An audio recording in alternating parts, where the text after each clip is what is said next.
Adventure clearly is dealing with uncertainty. You know, an adventure is a journey with an uncertain outcome. The people who go to Mount Everest to seek out the uncertainties and the challenges of that unknown world, recognizing that there are no guarantees, recognizing that in challenging yourself against difficulty and uncertainty, you can discover something new about yourself. John Amatt, one step beyond. Risk, challenge, change. Leading expeditions to remote regions for more than 35 years. Exploring some of the most extreme landscapes on the planet. John Amatt, part of the first team to climb Europe's steepest mountain face, the 5,000-foot Troll Wall. Leader of the first Canadian expedition to reach the summit of Mount Everest.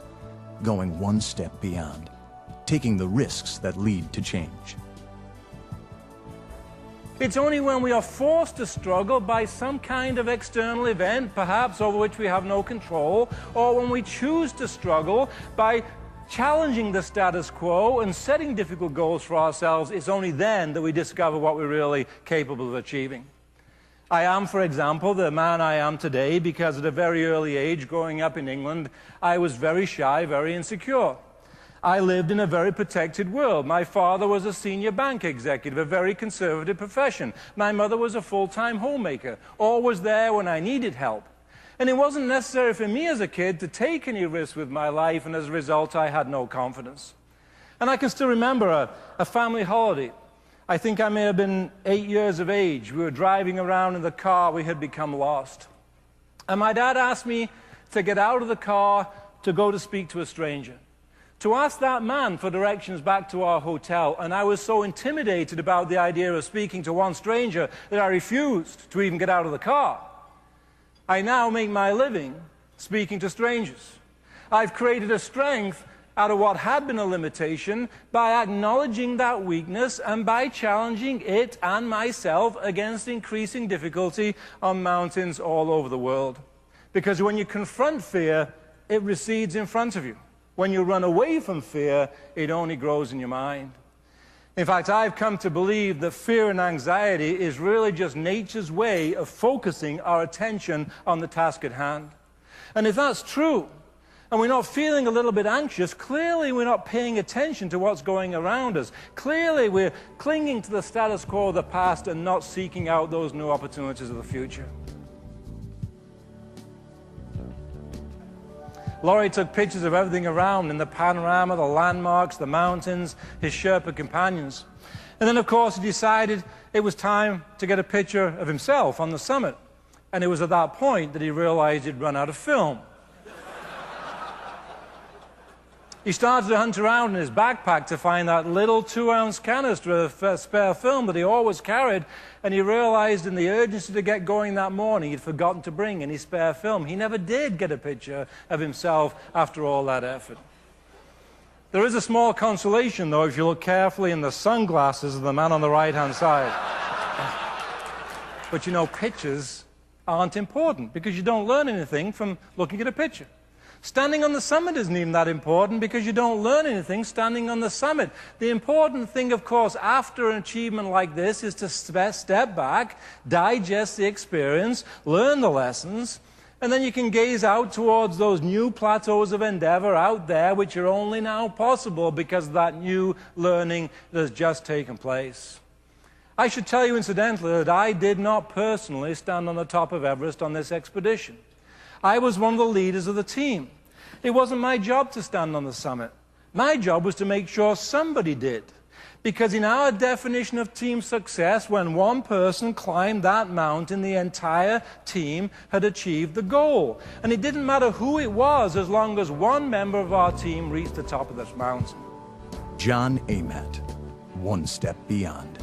His formidable Everest expedition was televised live throughout Canada and on ABC's Nightline. John Amatt, founder of One Step Beyond Worldwide, an innovative education and motivation company. Author of Straight to the Top and Beyond, in which he uses the metaphor of his own adventures to develop an approach for scaling the heights of today's unpredictable global environment. When you set a goal for yourself, such as this Mount Everest or any other Everest goal in life. It's vital that we bring to that task a clear understanding of our strengths as individuals and teams, but equally essential that we acknowledge our limitations. Everybody in this room is different to some degree because we have different strengths, different limitations. We choose our goals accordingly. We build on the strengths, we improve upon the limitations. We knew that we had the climbing ability to climb to the top of the world. We'd climbed Mount McKinley in Alaska, the highest mountain in North America, but that's only 20,000 feet high. Mount Everest is 2 miles higher than that.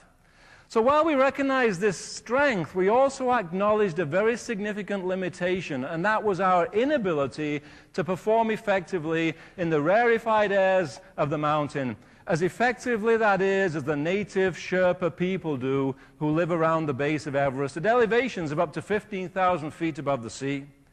We knew that we would have to integrate the Sherpas of Nepal into our team so that their strengths would offset our limitations, so that our strengths coupled with their strengths together would make it possible for us as a team to go all the way to the summit.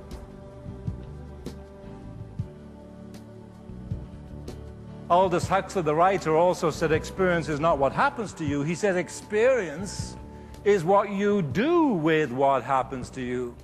Whether you take that experience, whether you reflect upon it, whether you digest it, whether you learn the lessons, and then whether you apply that newfound learning to an even more difficult challenge in life, which is only now possible because that new learning that has just taken place.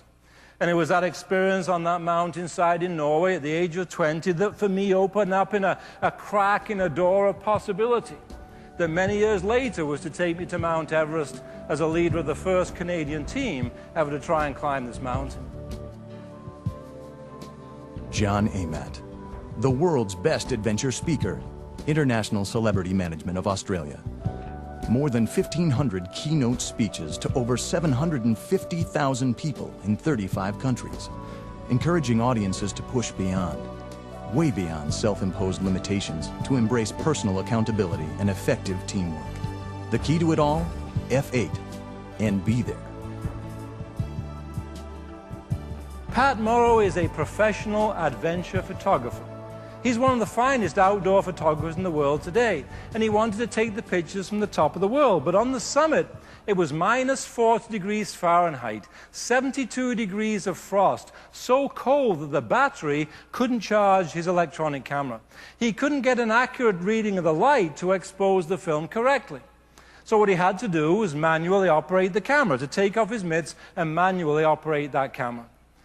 Now, as many of you will know, on a professional single-lens reflex camera, there's a ring of settings called f-stops, aperture settings as they're known.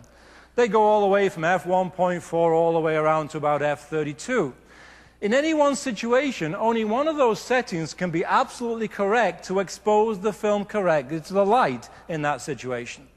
So what Pat Morrow had to do was to take multiple pictures of the same view, each one with a slightly different setting of that exposure meter, by bracketing all the exposures, knowing he'd get one and only one perfect picture.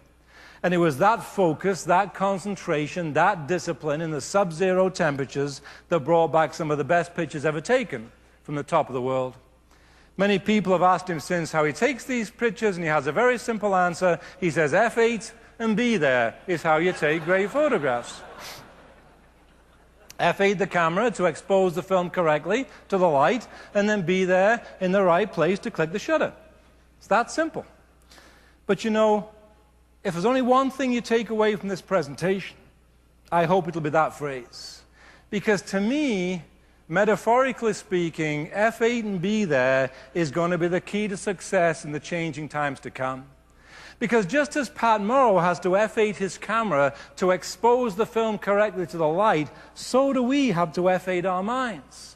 We've got to expose our minds correctly to the world in which we live, but then we've got to be there in that world of today.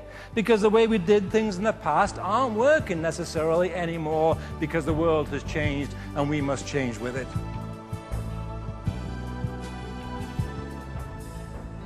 It's the spirit of adventure that drives progress.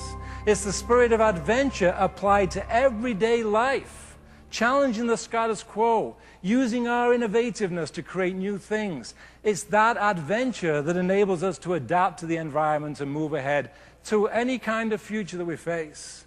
And as you climb this mountain, I hope you can think of it as an adventure. But most importantly, just keep on climbing.